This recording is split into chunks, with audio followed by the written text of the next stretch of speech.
নমস্কার, দেখছেন রিপাবলিক বাংলা। আপনাদের সঙ্গে রয়েছে আমি সমাদৃতা। দিনের শেষে সব গুরুত্বপূর্ণ খবর নিয়ে, এবং দিনের শেষে সব থেকে বড় এবং গুরুত্বপূর্ণ খবর হলো অভিষেক বন্দ্যোপাধ্যায় আজ টানা 11 ঘন্টা ইডির দপ্তরে প্রশ্নমানের মুখোমুখি হয়েছিলেন।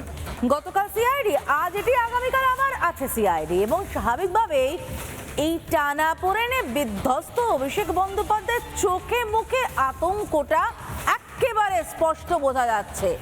বেরোনোর পরে স্বচ্ছতার বলিয়া ওড়ালেন, যাকে সিআইডি দুটো মামলায় ডাকাডাকি করছে, ইডি ডাকাডাকি করছে, তখন কিনা স্বচ্ছতার বলিয়া ওড়ালেন।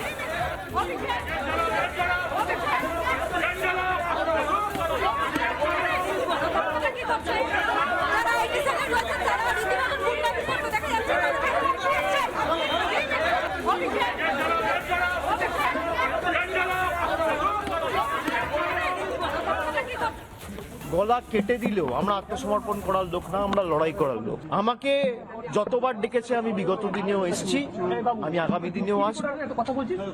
যে কেস নিয়ে আমাকে ডাকা হয়েছে, এই যে মামলা কেস 4 বছর আগে এসিআইআর রেজিস্টার হয়েছে, সিবিআই এনকোয়ারি শুরু করেছে জুন মাসে 2022 সালে। যারা যারা গ্রেপ্তার হয়েছিলেন কেউ আজ পর্যন্ত এখন আর কাস্টাডিতে নেই, সব বেল পেয়ে গেছে। আমি আমার মতো করে চেষ্টা করেছি, যখন যেখানে আমাকে যা প্রশ্ন করেছে আমি তার উত্তর দিয়েছি, এবং আগামী দিনেও তারা যদি আমাকে ডাকে, আমার যদি কোনো পূর্ব নির্ধারিত কর্মসূচি না থাকে, আমি নিশ্চিতভাবে যাব। নানা ধরনের কন্টেন্ট দেখার জন্য লাইক করুন, শেয়ার করুন আমাদের ফেসবুক পেজ, সাবস্ক্রাইব করুন আমাদের ইউটিউব চ্যানেল।